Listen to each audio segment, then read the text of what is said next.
po. Hulaan ko kung anong ulam natin ngayon. Lugaw. Uy, tumigil ka nga.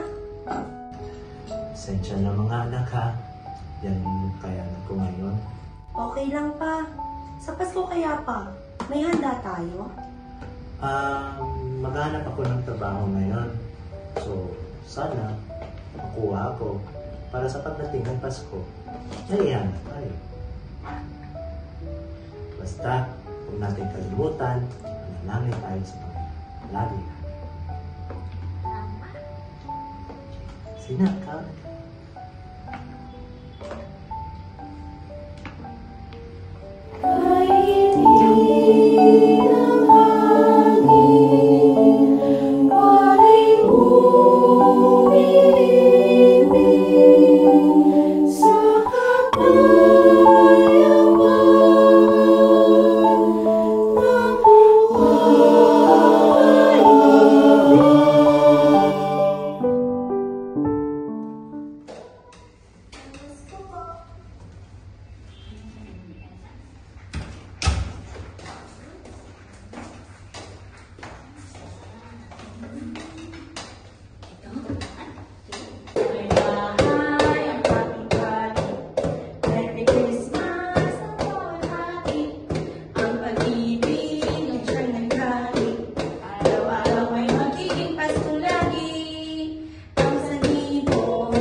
Merry Christmas din.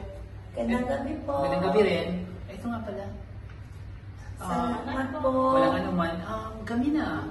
Bakit nangangalagin pa kayo? Kasi yung mga magulang ninyo. Wala pa po eh. Naghahanap po kasi ng trabaho. Ganun ba? O paano sa Christmas kayo mag-celebrate niyan? Wala po. Naghahanap buhay pa rin po ang tatay namin. Tapos kami po gumagawa din po kami ng paraan para makapag-salo-salo. Ganun ba? Okay lang ba sa inyo? Sabi sa tatay ninyo na kung okay lang invite ko sa Christmas.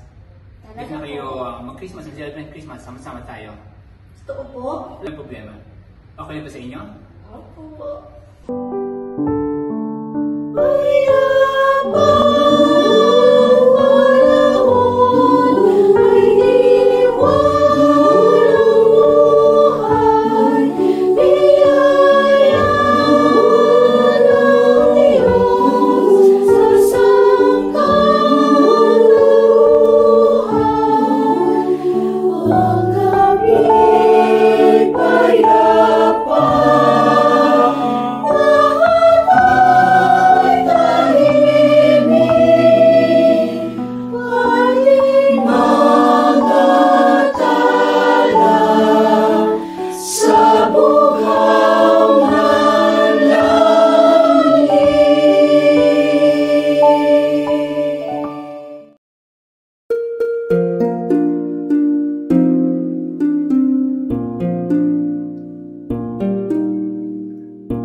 Maligayang Pasko po!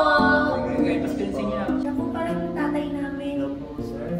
Si Alex po. Kumusta? Alex. Pasok kayo dito. Pasok kayo sa bahay namin. Salamat po. Ang daming pagkain. Uy! Fried chicken ha! Hindi Pasko'y lagana,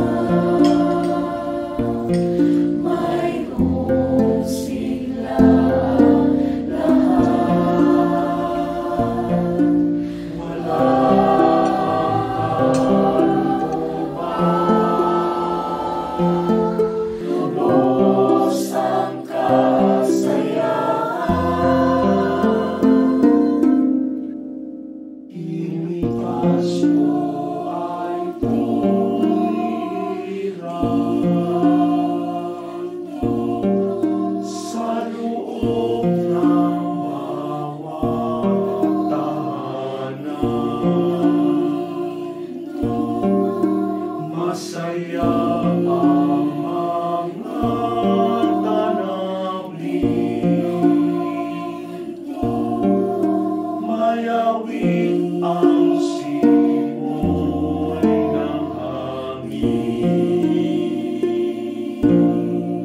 Kulang na naman to. Sige naman. Check ko na lang bukas. Sige, ayusin mo na lang sa susunod. Sige, out ka na.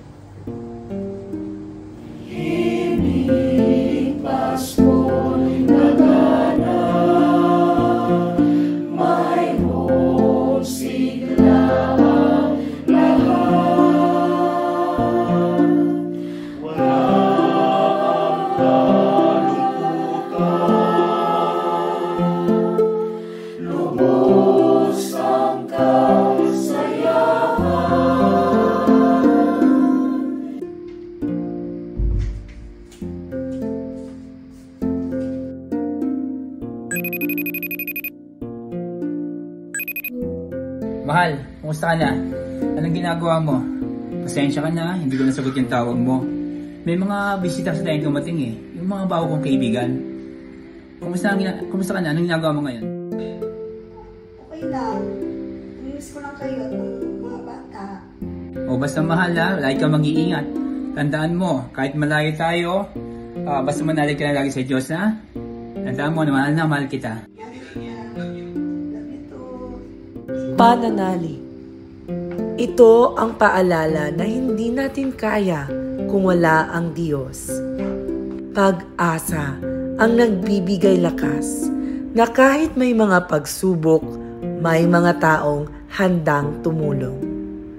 Pag-ibig ang dapat mamayani dahil ang hirap ay isang sakripisyo, hindi pasakit.